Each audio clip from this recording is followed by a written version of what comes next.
Hello and welcome to another episode of The Thriller Zone. I'm your host, David Temple. Today marks the first episode of this week in our 2 shows a week for the entire month of Happy Thanks for Giving Your Support November. Is that long enough? Last Monday, we spoke with William Boyle, and Friday, our guest was William Kent Krueger. Now, this week, we welcome both Nicole Baart and newcomer Eric Bishop. I'm feeling very confident you'll love today's podcast as New York Times bestselling author Nicole Baart shares her several nifty insight tips to getting noticed, published, and an agent. Hey, it's a tough business and not that easy to get attention, but Nicole helps those of us who are writers navigate those waters. Without any further ado, let's talk with Nicole and her much anticipated book, Everything We Didn't Say, right here on The Thriller Zone. How are you doing? I'm so good. You caught me in the middle of Instagram stalking. Instagram stalking me? Yeah, I was just going over your website and looking. All of a sudden, I clicked your Instagram, and you're sitting there giving this cute little video. You must have just done that recently. Yeah, like half an hour ago. Yeah. I'm like, oh, I didn't get in on that contest. Oh, shoot. Well, welcome to the Thriller Zone, Nicole Baart. So nice to finally see you. Thank you. It's great to see you, too. Like I say, we're going to get to Everything We Didn't Say, which is a riveting book, and I have many things to say about. But I first of all, and I know this might come out of nowhere, but can we just talk about Iowa for a second? Yeah, you bet. I have never been there. I've never passed through it. I've heard so much about it, its beauty and so forth. And a two-part question. One is the town of Jericho, which is featured in the book, anything like where you live? And have you always lived in small towns? Yeah, so I grew up in a small town, and I actually live now in the small town where I was born. However, I married a Canadian citizen, and we lived in Vancouver, British Columbia for several years after we were married, and our first son was born there. Never imagined that we'd end up back here. Like, it was not in the plan. But yeah, this is where we found ourselves, and we've been here for 16 years now. And yeah, Jericho is definitely based on my small town and other small towns that I know. I think that the rest of the country assumes that the flyover states are pretty forgettable, and I think there's really fantastic secrets and things to mine in these places. Yeah. Vancouver caught my ear when you said that, because that is, in my opinion, one of the most beautiful cities I've ever seen in my life. Yeah, it is, hands down. We love it so much, and we miss it every day. Yeah. So, and I don't want to jump ahead, but I'm going to jump ahead. Let's see. So, American, Canadian, and did I read, there was another. 2 more, actually. Oh, wait. Yeah. What are those 2? Our family is American, Canadian, Liberian, and Ethiopian. And we are all dual citizens, and we all have a different combination of dual citizenship. So. Wow, that's no easy feat. No, it's not. No, Border Patrol agents just kind of look sideways at us when we pull up and hand them all of our documents. Oh my goodness. Having been, I remember one of the first times I flew into Vancouver, it was late at night, and I was carrying tons of video equipment, film equipment. And late at night, an American on a small flight carrying a whole lot of what looked like contraband. I spent a long time in their little office. I'm sure you did. We've been stopped numerous times. We've been separated at the border. They thought my husband was trafficking me once because we were driving over the border to meet friends for dinner. And I had my coat, I just threw it over me and had over the front of me. And I had my hands tucked underneath it. So when the Border Patrol agent saw me, he thought I was cuffed underneath the coat and hauled my husband out of the car, and yeah, crazy stuff. As a New York Times bestselling author and a ghostwriter and a speaker, how do you possibly have time to raise, I read 5 children. We do have 5 kids, and 4 of them are teenagers. So, it's a little crazy around here. But, I function a lot better when I have a lot of things going on. I think I'm very high capacity. And when I don't have something to do, I tend to spiral. It's not good for me. So I like being busy. I schedule myself really rigorously. Every night I lay in bed and look over my calendar and what's coming up the next day and just make sure I have it in my head. And yeah, I can hit the ground running then. There is a theory I've just recently learned, but evidently didn't learn enough to remember the name of the theory. Thank you very much. That says that you will perform better when backed into a pressured situation. You'll actually perform at a higher capacity. Have you heard this before? I have, and I do think that's true for me because I've taken sabbaticals before. I've said I'm not going to write, or I take a week away from my kids and I try to unplug, and I just kind of fall apart. I'm a lot better off when I have things going on. That's for sure. Yeah. I'm going to come up with that title and squeeze it in here because it's a great little theory. And when I heard it, it made me remember a book that I read by, I think it's a Russian author, Mikhail Csikszentmihalyi, which the book is called Flow, Being in the Flow.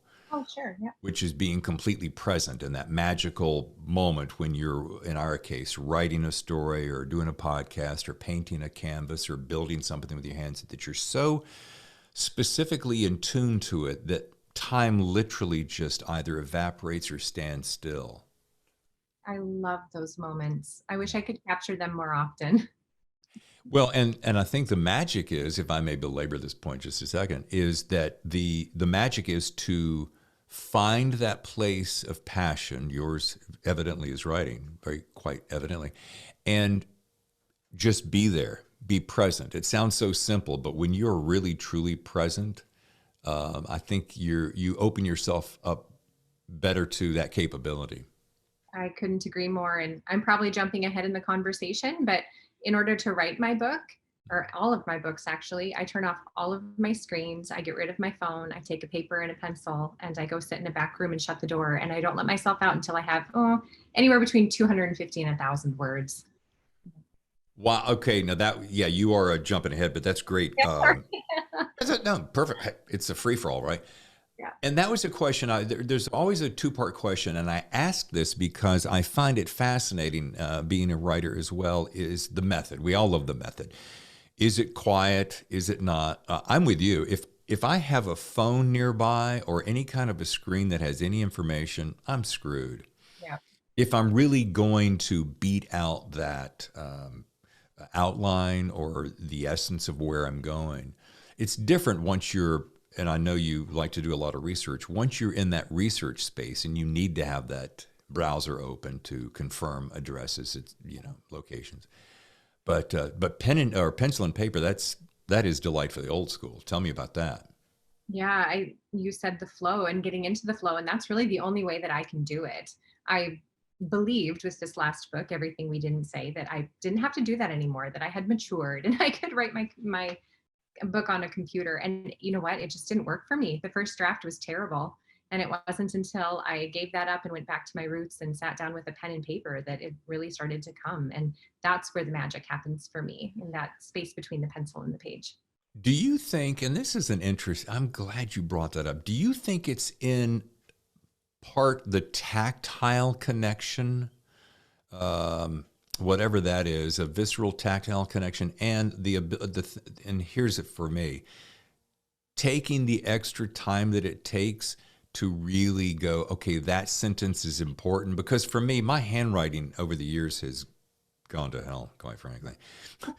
But if I take my time, especially on good paper and a good pen, you feel like you're really digesting and making it most important. Does that make any sense at all, please? Absolutely. Honestly, it's a bit of an out-of-body experience for me, in that I have it's a shorthand. I write everything out, but I have my own shorthand that I use that's, I don't know, I don't think anybody could read it except for me. And I scribble across the page, and my inner editor has to shut up because I have to keep going. I hardly take my pen even off of the paper when I'm doing it. And it just, I don't know, there's something really, really essential about it that helps me lose the room around me and the things that are happening and focus in on the story.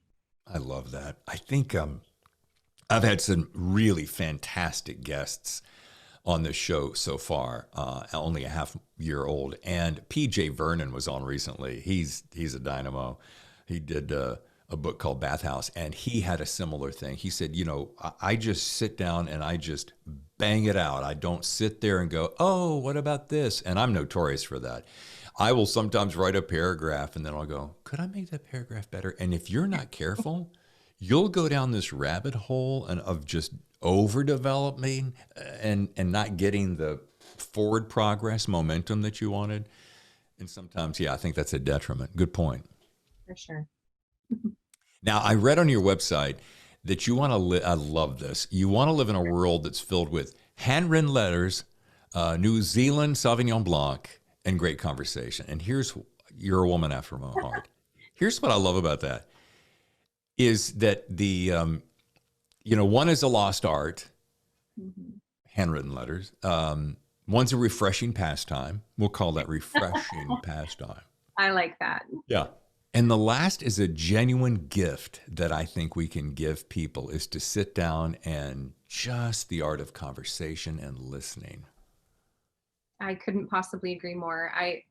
I love handwritten letters, and to this day I write. I try to do at least 3 a week. I have a whole stack of cards and my daughter makes them for me. And I have special pens, and I'm kind of a geek about stamps. I'm a big fan of fancy stamps. And I love mailing letters. It's just a fun thing to do. It is, and it's so old school. And Kent Krueger was on my show recently. He's going to be, or actually going to be on this week. He wrote me a little personal note and stuck it in a book, and I thanked him on there, and he acted like it was no big deal. And I'm like, dude, that is such a big deal, because who does that anymore? Yeah, they're hard to come by. And you are going to love Kent. I don't know if you've met him before, but he's actually my mentor. He's been my writing mentor and friend for the past 15 years. And the man is an absolute living legend. He's a gem. Yeah. Oh no, I have met him. I mean, he'll be on Friday, but we've already recorded the show, and he is. I'm so glad you brought this up. He's probably one of the gentlest spirits, and I don't mean that in any kind of like a meek, mild manner. Just so there's compassion and there's warmth and genuineness. You're so right. And his wife, Diane, is exactly the same way. And together they're a gift. How did you guys meet? We share an agent. And when I started my career 15 years ago, I had no idea what I was doing. I was not in the publishing world or in the circuits at all. I didn't know anybody. And Danielle, my agent, said, I would really like to connect you with Kent. I think that he would be a real help to you. And we just really hit it off. And we've met with our spouses. My husband and his wife are dear friends too. And we try to get together about once a year and just connect. So. Yeah. This also reminds me of the fact that the writing community is so supportive and so gracious. Chris Haughty was on the show last week, and he was saying that he's just tickled beyond measure because he came from screenwriting. But I don't mean to keep dropping names, but since this is so much an important part of my life, it's so fun to talk to all these different people. And he said he loves, in screenplay writing, it's all Hollywood all the time, and it's not always quite what you think it is. Whereas in the writing world, everyone is so warm and giving and supportive. That was the thing that always came back. That has been so true in my experience.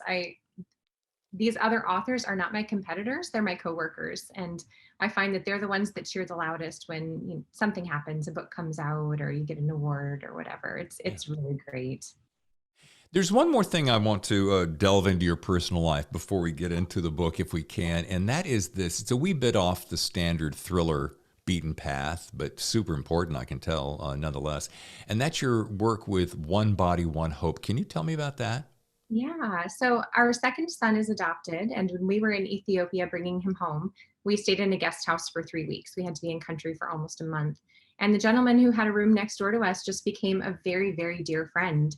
So he was actually a pastor from Liberia, and we left on the same plane, landed in Sudan, and then we went our separate ways.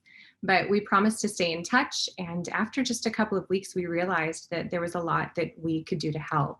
So he had taken in 35 orphans after the Liberian Civil War and didn't really have a way to provide for them. So we started out with a child sponsorship program, And it has just blown up from there in the last 15 years. It's crazy. We now have 3 different children's homes that serve over 150 kids and their extended families, 6 schools, a commercial farm, 150 employees across the country of Liberia in different capacities. There's a lot going on. Community redevelopment. It's very exciting.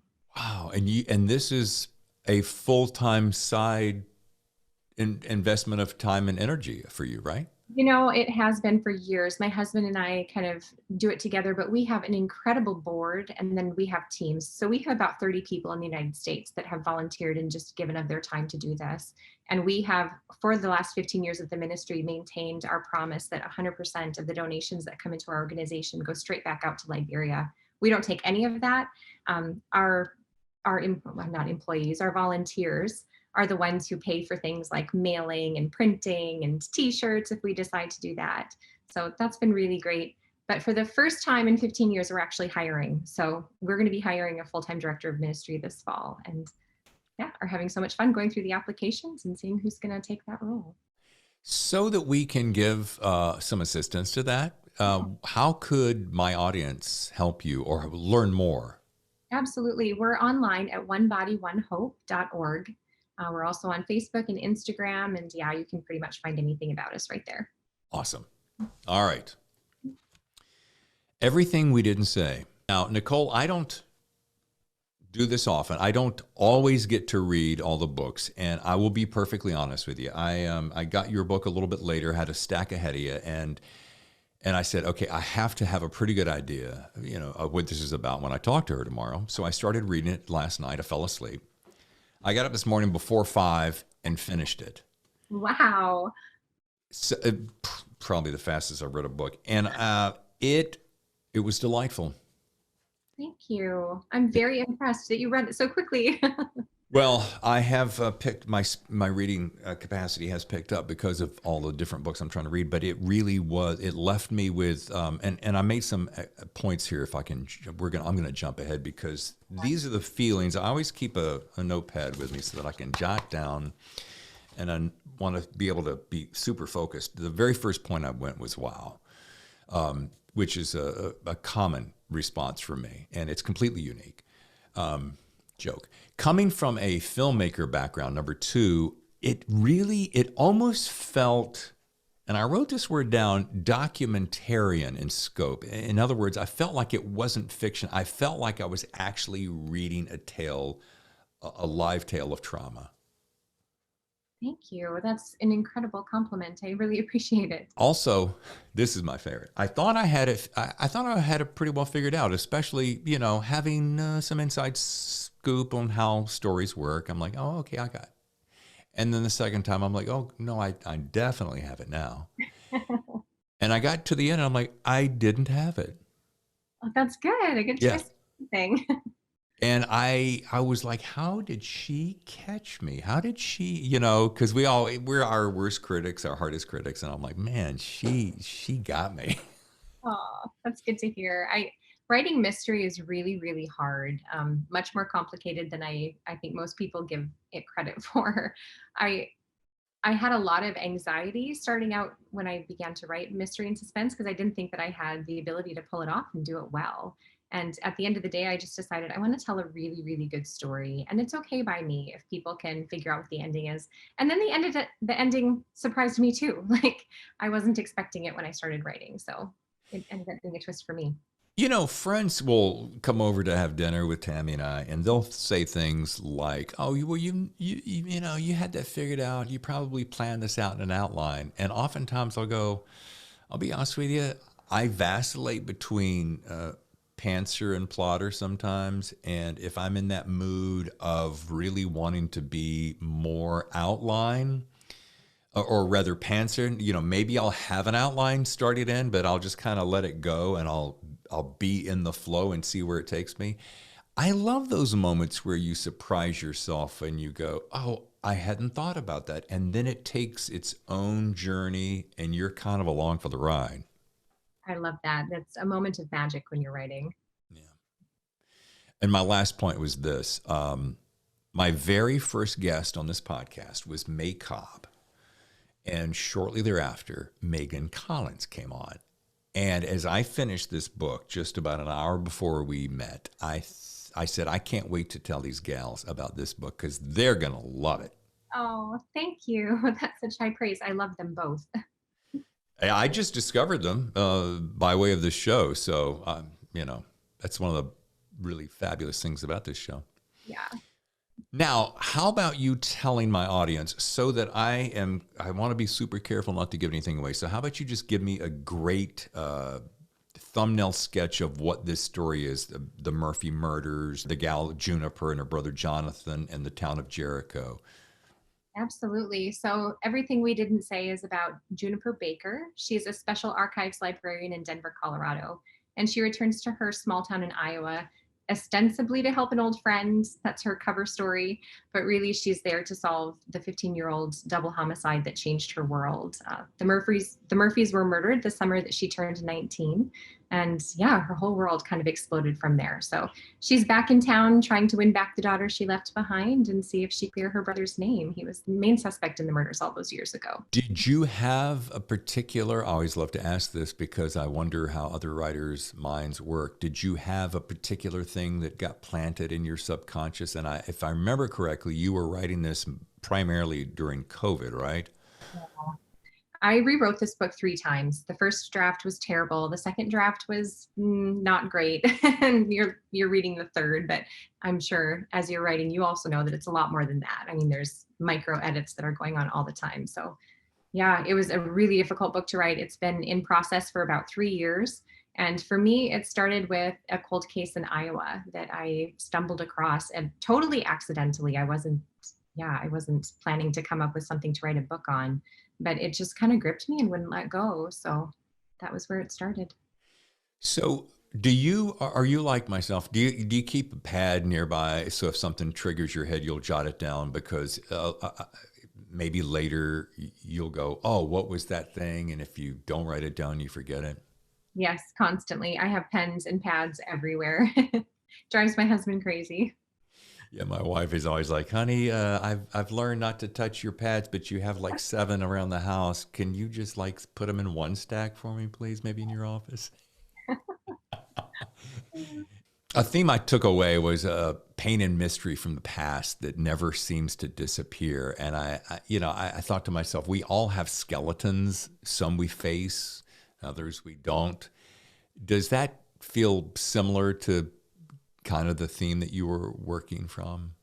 Yeah, absolutely. I have a friend right now who's getting her doctorate in social work, and she wants to be a clinical psychologist and work with people. And she, about a year ago, told me, you really need to go to therapy. Like, go find somebody. And not your face is fantastic. Not because I was so messed up. She was like, if you're running at like a B, you can get yourself to an A- just by talking to somebody and working through some things that you might even not even realize are a part of your life.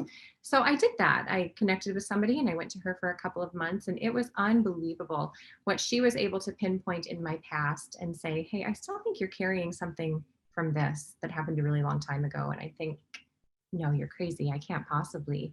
And it was true. I think that we all carry the burden of regret and secrets, betrayals, things that have happened to us in our past, and we think that we can just move on from them and be healed. And I'm not so sure that that's true. And in everything we didn't say, that thing is really big. It's a murder. It's a double homicide. But for most of us, we have those instances too. They just look different. Well, you focus on a really interesting topic about the subconscious mind and what we tend to compartmentalize and put off to the side, where we think, oh, you know what? I'm over that. I'm good. I got this. Yeah. And then it isn't until years later when it bubbles up in a situation and you go, I thought I had gotten over that. Yeah. And so often we haven't. Yeah.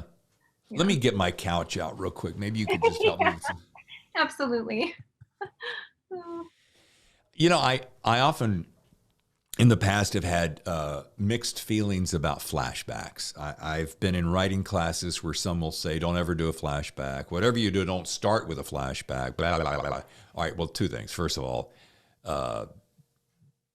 Forget about the rules. I'm not a big rule follower. Probably comes from being a preacher's kid growing up. That's a whole other thing. But not a big fan of rules. But the way you did flashbacks, the way you went back and forth in time was super unique. It was. It took me a second to go, oh, and then I realized, oh, it was so powerful. And just talk to me as a writer about that, because I love the way you did that. Thank you. It wasn't my intent to write in a dual timeline for the book. So I started out in third person from Juniper's perspective, present days. She's like 34 years old.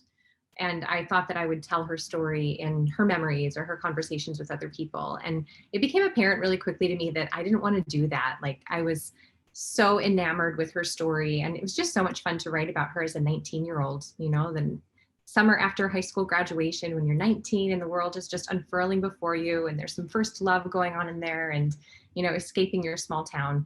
And I just discovered that I really wanted to write that story, like, in the present tense and in first person. So yeah, it was really fun to jump back to that and write her story almost in two pieces, but I hopefully they come together.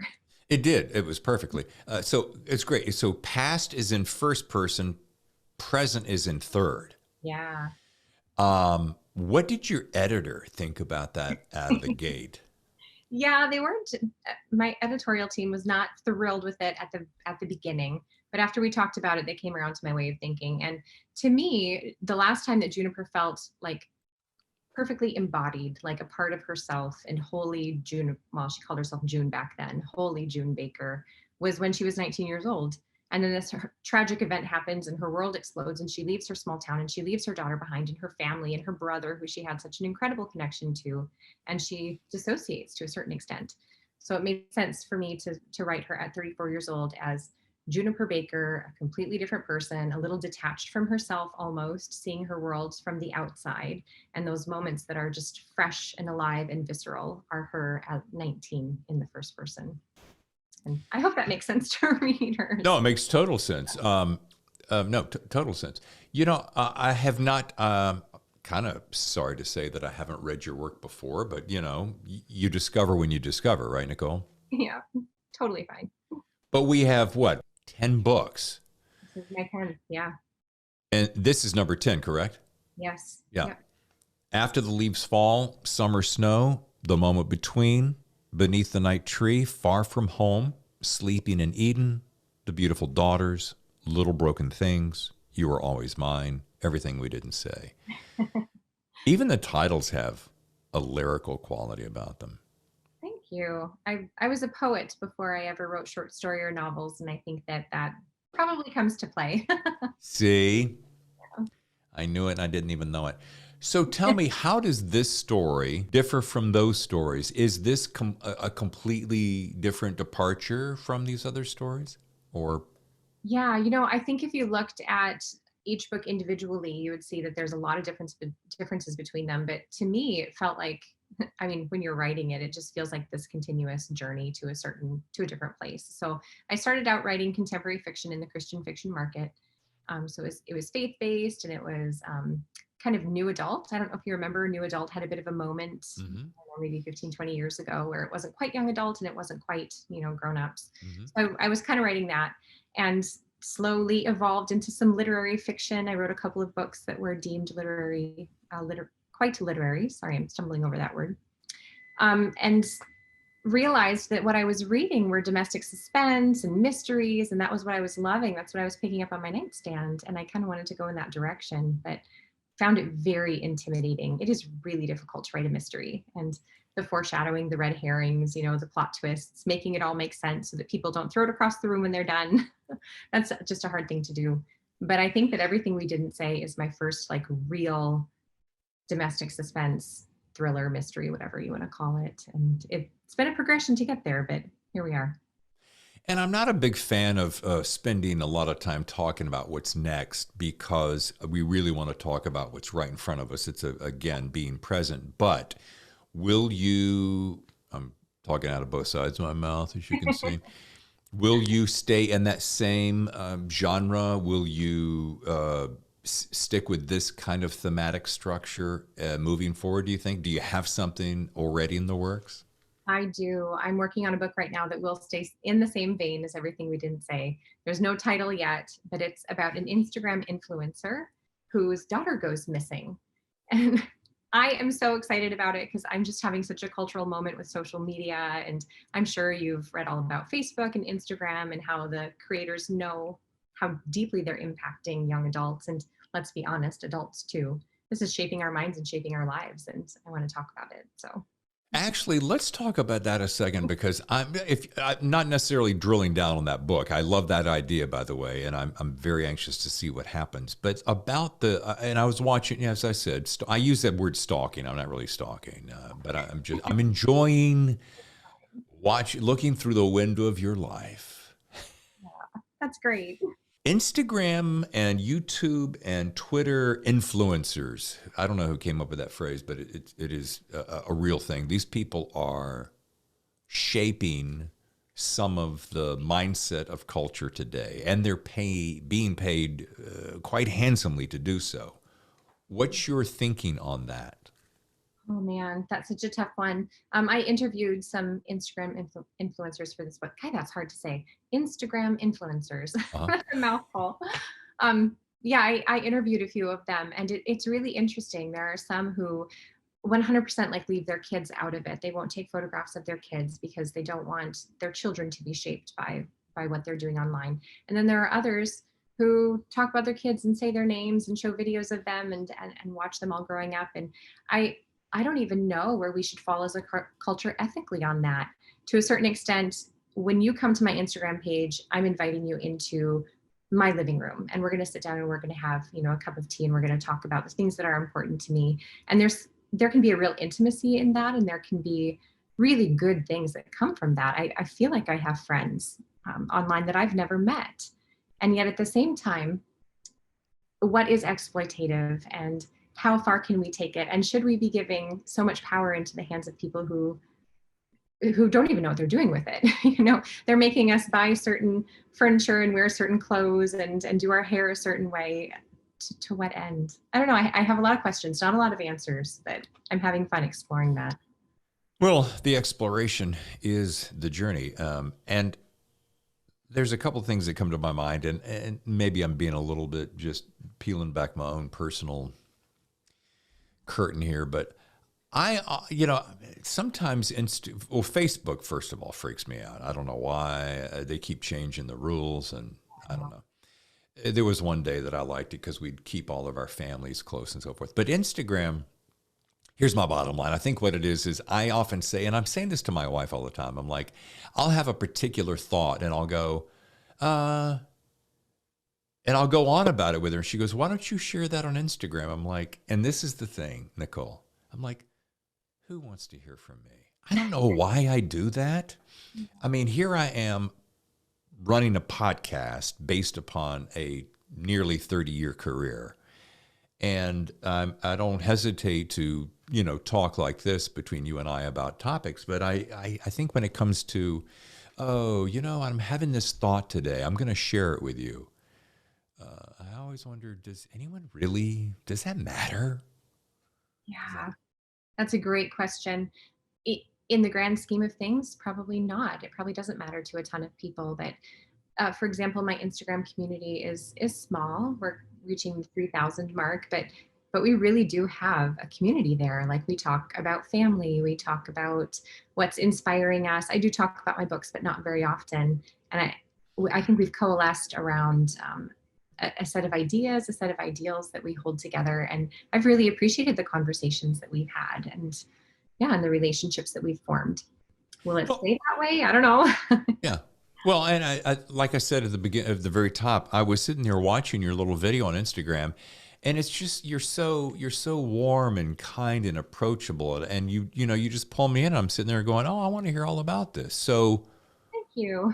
Yeah, so I guess I'm kind of saying to myself, maybe, like I say to my wife, that I have spent probably about 20 years learning how to build websites and how to self-publish books, from doing covers to layouts to fonts to, I mean, all the mechanics. I'm one of those guys that I have to go teach myself to do it because I have to have the knowledge. And she goes, why don't you just share that with others? I'm like, who's going to listen? She goes, you know how many people don't know how to do all that stuff? Because I always assume everybody already knows that. So, yeah. You have a wealth of wisdom to share. You would be an instant success, in my opinion. People would love to hear what you have to say. Well, thank you, Nicole. I didn't mean to turn this into therapy, but somehow talk amongst yourselves. What I do, I'm an Enneagram 2. All right. As we start to wrap things up, because I know you got a busy day ahead of you, I do want to ask a couple of things. You triggered this thought earlier when you said nightstand, and it was, as I'm looking ahead to my notes, what is on your nightstand right now? What is it that you're reading when you don't have to research a book, or you don't have to help the kids with homework and the honey-do list or whatever is on the other shelf? What do you just sit down and dig into? Yeah, so I read very eclectically. I love absolutely everything. I just finished Leanne Moriarty's newest, Apples Never Fall. I just love her. I think she's brilliant and wise, and she just mines the depth of the human condition in a way that most authors that I read don't go nearly as deep as she does. And I just love her. And what I'm currently reading is called For the Wolf. I think the author is Hannah Witten. I think she's a debut author, but yeah, it's a fantastical retelling of the story of Little Red Riding Hood, and I'm loving it. It's really fun. And what is on your CD player, Spotify list? What do you listen to when I know when you're writing, you're not listening. So when you're just bouncing around the house, casual time, driving in the car, what do you listen to for it? Whether it's for inspiration for writing or just entertainment? I'm just curious. Yeah, well, I'm a podcast junkie, and I'll listen to absolutely any podcast. I just like having that in my ear. But as far as music goes, I have to brag a little bit.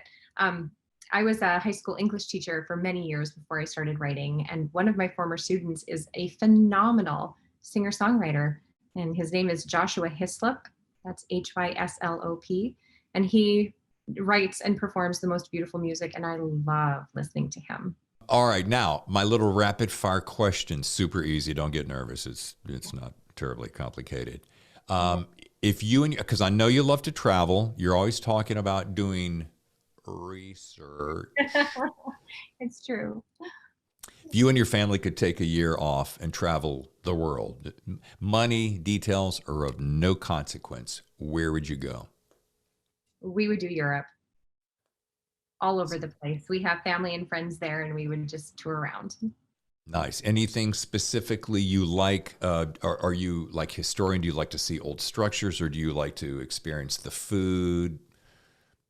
You know what? All of the above. I would tuck myself away someplace that, slow down, get away from, I don't know, all the noise and the hustle and bustle of American society, I guess.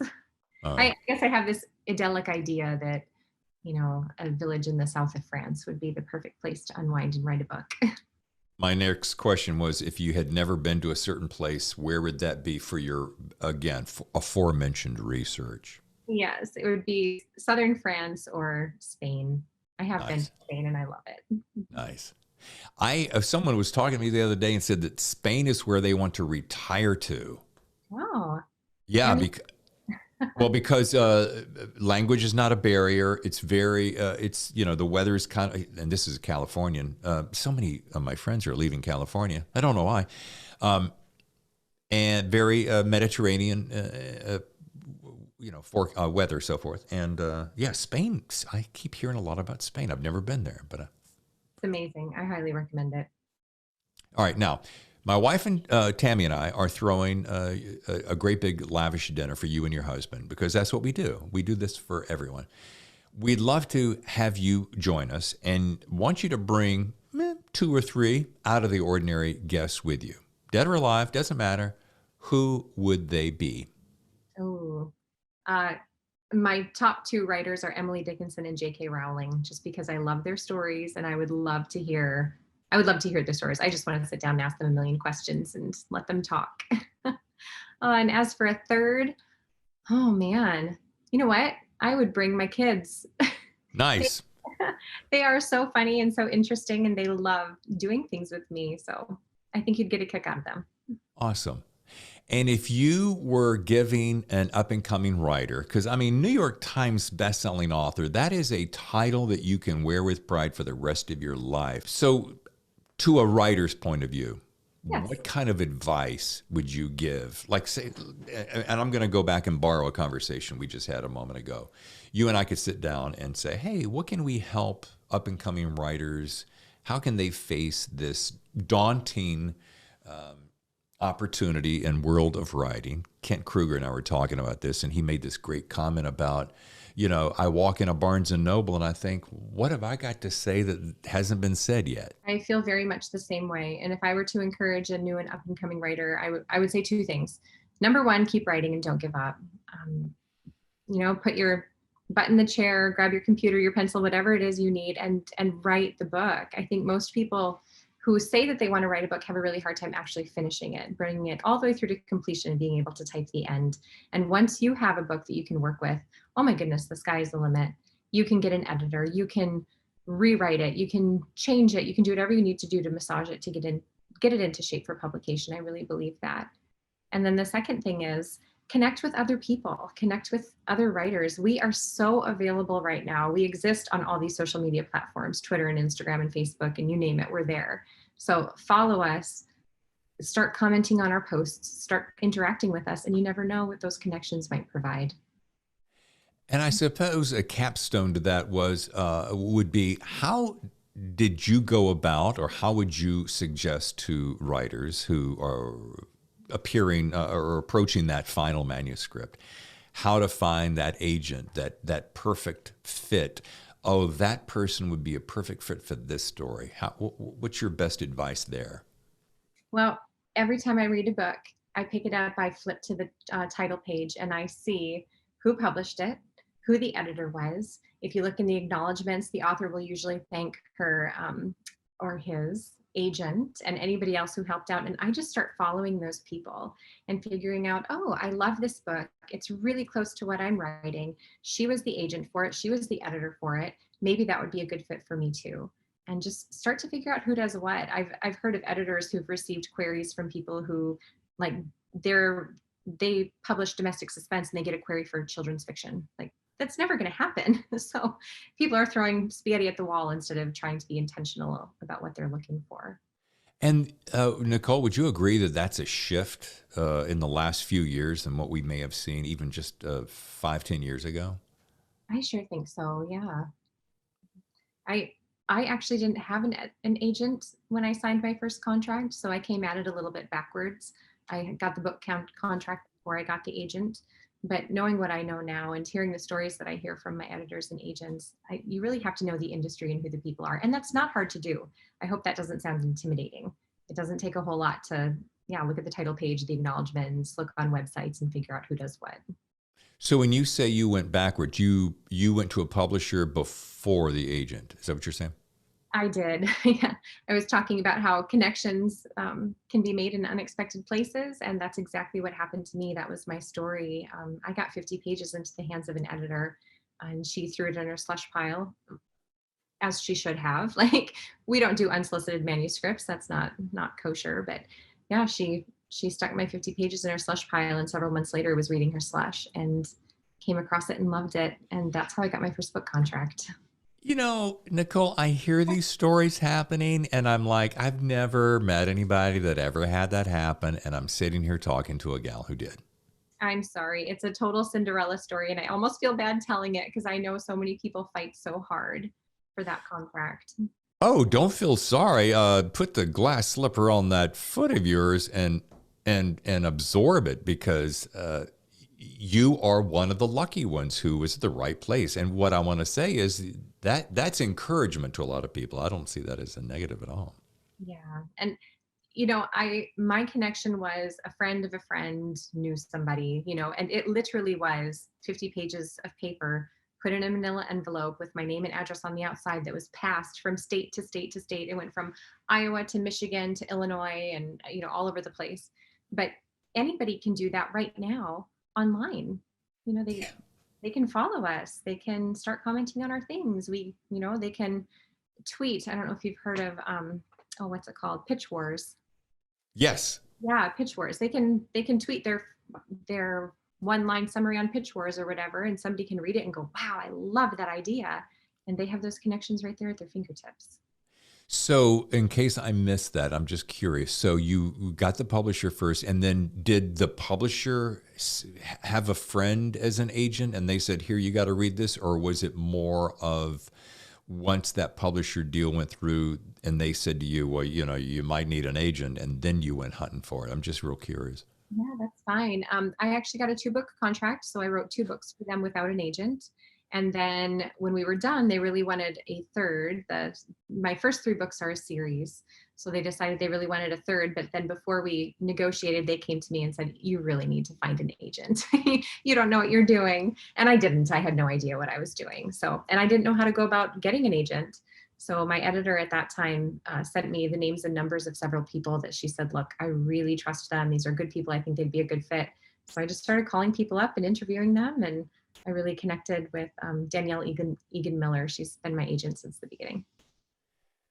It is a Cinderella story, and I actually love it. And you know what? You're so sweet. You deserve all that. So good for you. Thank you. I don't know if I deserve it, but it sure has been fun. Well, it's in your heart, and that's a desire. So, I believe that, you can have the desires of your heart if your heart's in the right place. Oh, thank you. How about that for a little early morning side chair philosophy? I love it. Well, folks, if you'd like to learn more about Nicole Baart, go to NicoleBaart2As.com. And I know that you can follow her on Instagram, because I've done it, at Nicole Baart, 2As, or Twitter at Nicole Lynn Baart. True story. And I do have a Facebook account too, but I am locked out. How's that happen? It's a 2-factor authentication glitch. They want me to, I can't even describe it. It's crazy, but I've been locked out for about 6 weeks now. So you can find me there, but there'll be no new content. Nicole, thank you so much for the gift of your time. This has been delightful. Thank you. It was so nice to meet you. I really appreciate it. And this book, folks, I don't know if you'll read it quite as fast as I will, but I think you'll enjoy it. Everything We Didn't Say debuted last week, and it is available now wherever books are sold. How about audiobooks? Will there be an audiobook version in the works? Yes, there will. I forget the name of the gal who read it, but she was in Blacklist. My son was so excited because he watches Blacklist. I don't know who it was, but one of the characters is reading it. Something I haven't asked other visitors to the show, and you would be a perfect one to ask because you have such a lovely voice. Had anyone suggested that you perhaps read your own book? I would love to. And I actually brought that up with Everything We Didn't Say. And my agent was like, no, they'll hire somebody. Don't worry about it. But I would love to have that opportunity. I think you should. I've done all my own audiobooks so far. You have a great voice. Thank you. You're very sweet. But I think you should, because you, again, watching the Instagram, you just have this warm, approachable feeling. And hey, who knows this story better than you, Nicole? I feel the same way, and I'm from the Midwest, and this is what I write about. So talk to my agent. I have an idea too. This might be a little off the side path, and maybe I should chat about this off mic, but I'm going to do it right here anyway. If I were to need you're going to love this. If I were to need a female character to be in one of my books as a way for you to break into the audiobook industry, would you consider something like that? I would love that. That'd be great. I have done some voiceovers and some acting and stuff in my past. So I'm not completely, it's not completely new, but I would absolutely love to. I've done nothing with books. Mm-hmm. Mm-hmm. You got that, people? I speak as though I have an audience. There's no one in here but me. Nicole, once again, thank you for your time and great big success to you. Thank you. It was a delight to meet you. Thanks, Nicole. That was pretty awesome. Okay, now it's time to look ahead to this Friday as my new friend and new writer on the scene, Eric P. Bishop, sits down to talk to me about his debut thriller, The Body Man. I don't mean to exaggerate with lots of gushing praise, but I do think Eric's thriller is going to get a whole lot of noise, as in we're going to be hearing about him for a long time. And yes, he'll tell us all about who the body man is and much more this coming Friday. A quick reminder, please do us a favor and leave a review on your favorite podcast channel. Apple Music really likes 5 stars. We appreciate your support. I'm David Temple, and this is The Thriller Zone.